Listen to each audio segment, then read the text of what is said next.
Bien, mais je vous espère en forme. Nous sommes aujourd'hui dans Colossiens, le chapitre 3, le verset 1 à 4.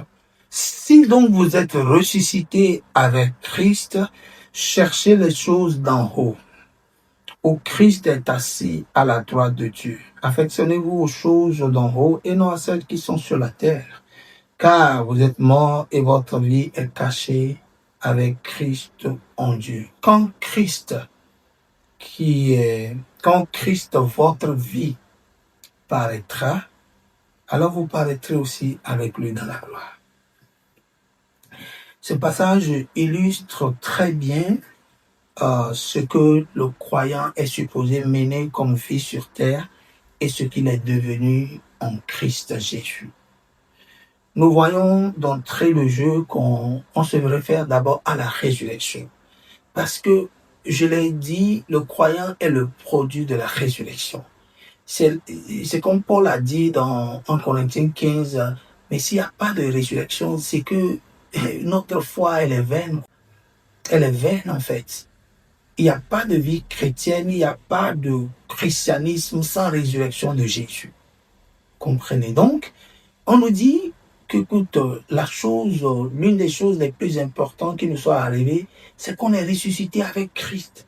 C'est tellement important de le comprendre comme ça, parce que c'est ça qui fait de toi un croyant. C'est ça qui fait de toi le chrétien que tu es. Je suis ressuscité avec lui. Et on nous dit, si donc vous êtes ressuscité avec lui, mais écoute, ce que vous avez à faire, c'est de chercher les choses d'en haut. Pourquoi est-ce qu'on précise l'emplacement où nous devons tirer notre nourriture, d'où nous devons tirer notre nourriture ou notre existence? C'est juste parce que, après la résurrection, ce qui a suivi en même temps, c'est l'établissement, c'est-à-dire le fait que Christ est établi avec nous à la droite du Père. C'est notre emplacement final. C'est là où nous sommes avant d'être dans ce monde. C'est le grade, si on peut le dire ainsi, que Dieu nous a donné, en nous mettant à sa droite, en faisant de nous le corps de Christ à sa droite. Et on nous fait comprendre que c'est là où nous sommes avant d'être sur cette terre. En d'autres termes, on pourrait dire que c'est l'emplacement là qui constitue notre origine, étant sur terre. Nous venons de là. Et là, on nous dit, cherchez les choses d'en haut. Si on voulait continuer la phrase, on dirait en haut de là où vous venez, où vous êtes. Vous êtes sur terre, mais vous êtes avec Christ à la droite du Père. Donc, cherchez les réalités de là. Découvrez les réalités de là. Si vous êtes vraiment ressuscité avec Christ, si vous ne l'êtes pas là, vous n'avez pas à aller vers là. Mais si vous l'êtes vraiment, les implications de cette résurrection, c'est ça, c'est ce qu'on essaie de vous dire, puisque Romains 6,4 nous appelle à une nouveauté de vie. Comment est-ce que tu peux mener cette nouveauté de vie si tu n'appliques pas ce principe?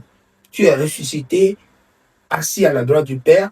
Alors si tu veux mener ta vie sur terre, tu as à le faire en te fixant sur tes origines, qui sont l'emplacement où Dieu t'a mis en Christ Jésus. Jésus est la tête et tu es le corps de Jésus à la droite du Père. Ok?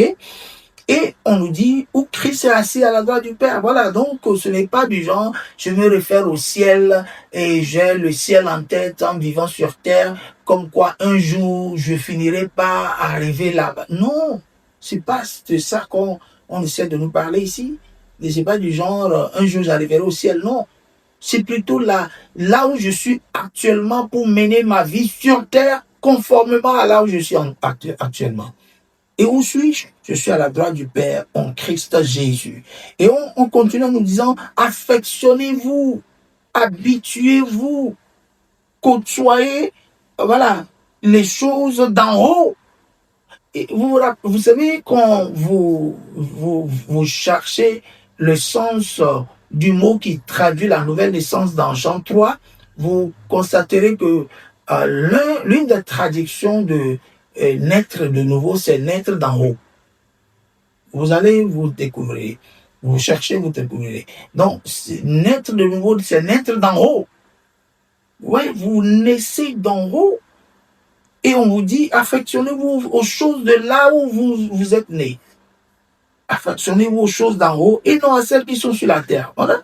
Ça veut dire que vous êtes sur la terre, mais affectionnez-vous à votre origine et vivez sur terre en se conformant à vos origines où vous êtes en fait, avant de vivre sur terre. Et comme je l'ai dit maintes fois ici, Jésus a dit ce qui est né de la chair est chair. Ça, c'est votre première naissance, naissance humaine. Vous naissez des parents, vous êtes chair. Mais ce qui est esprit, ce qui est né de l'esprit est esprit. Ça, c'est la deuxième naissance que vous avez connue. En naissant de nouveau, en naissant d'en haut, vous êtes né de l'esprit. Et donc, vous êtes maintenant esprit. La vie chrétienne, c'est juste de vivre selon cette nouvelle naissance. Et non pas selon la première naissance, qui est la naissance de la chair. Vous voyez? Donc, on nous dit, affectionnez vos choses en haut. Et c'est ça en même temps qui est appelé le fait de vivre, de marcher en esprit. Ouais. Quand vous vivez selon votre deuxième naissance, vous marchez en esprit. Vous vivez en esprit. Ce n'est pas quand vous êtes spirituel, vous jeûnez beaucoup, c'est ça qui fait de vous. Non, non, non. Vous vivez conformément à ce que vous êtes devenu, vous marchez en esprit. Vous vivez d'une autre manière, vous marchez, vous vivez dans la chair. Ce n'est pas seulement quand vous vous adonnez au péché que vous êtes dans la chair. Non. Mais quand vous dépendez de vos cinq sens et vous vivez comme un homme ordinaire, vous vivez dans la chair. Ce n'est pas le péché d'adultère et autres qui font de vous quelqu'un qui marche ou qui vit dans la chair. Non. Bien sûr, quelqu'un qui vit dans la chair finit par faire toutes ces choses-là. Mais avant d'arriver là, le fait de dépendre de ces cinq sens et de vivre comme un homme ordinaire, vous êtes en train de marcher dans la chair. Mais là, on te demande de te conformer à ton identité nouvelle et de vivre conformément à cela. Donc, et car vous êtes mort dans la chair, vous êtes mort dans cette nouvelle réalité, et votre vie nouvelle est cachée avec Christ en Dieu. Votre vie nouvelle est cachée avec Christ. Et on dit, parce que vous êtes mort, dans cette nouvelle réalité, vous dépendez plus de vos sens, de vos cinq sens. Vous dépendez maintenant de la nouvelle réalité ou la nouvelle identité que vous avez en lui. Et cette nouvelle identité dit de vous que vous n'avez plus de vie vous appartenant vous-même. Si vous avez une vie, vous l'avez en lui. Et c'est ce qu'on essaie de nous dire. On dit quand Christ, votre vie paraîtra. Voilà, parce que vous êtes dans la chair, vous êtes mort et vous ne vivez que votre réalité en esprit. On vous dit que la vie que vous avez en lui, vous n'avez plus de vie à vous, mais votre vie est sa vie. Vous vivez sa vie sur cette terre. Voilà, vous vivez la vie qu'il vous a donnée, la vie de Christ, c'est ce que vous vivez sur terre. C'est pour cela qu'on dit quand Christ, votre vie. C'est pour cela, je dis, ceux qui s'accrocheront à leur chair, du genre, tout ce qui a trait à ta personne en tant que chair. Je suis né de tels parents, donc je traîne les tas de choses, les tares, les malédictions et tout de tes parents. Tu ne comprends pas la vie chrétienne. Parce que ce qui est dit ici, c'est que si tu as une vie encore sur cette terre, cette vie, elle est appelée la vie de Christ. Quand Christ, votre vie, Christ sur cette terre devient ta vie. Tu n'as de vie qu'en lui. Ouais. Tu n'as de vie qu'en lui. Parce que tu es mort et caché en lui. Vous vous rappelez, Christ est le lieu caché de Dieu. Le lieu caché où l'on trouve du repos. Psaume 91. Celui qui demeure sous l'abri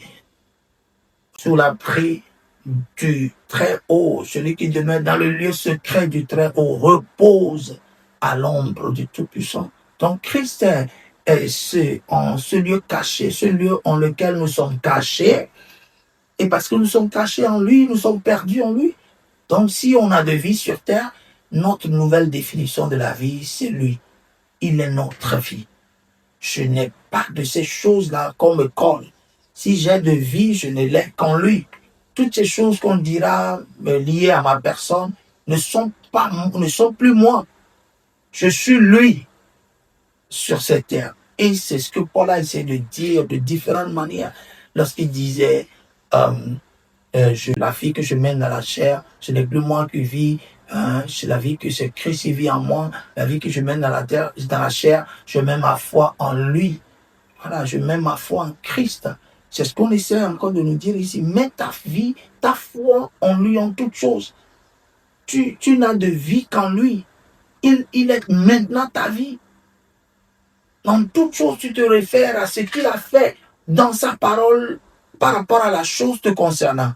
Tu ne mènes plus ta vie selon tes connaissances sous toutes leurs formes, mais tu la vis sur les connaissances des Écritures par rapport à ce qu'il a fait en ta faveur, ce qu'il a fait pour toi. Dans sa mort et sa résurrection, par rapport à tout, par rapport au péché, par rapport à la malédiction, par rapport à la maladie, par rapport à n'importe quoi, par rapport à tout, par rapport aux démons, par rapport à Satan, tout ce qu'il a fait, c'est cette nouvelle vie-là que je mène sur terre. Je ne vis plus sur toutes autres choses que je connaissais avant. C'est ça, ce à quoi on est appelé, parce qu'on est mort et caché en lui. Vis dans cette réalité et tu verras que tu serais en train de créer un nouveau monde dans lequel tu mèneras ta nouvelle vie. Que le Seigneur te bénisse. Amen.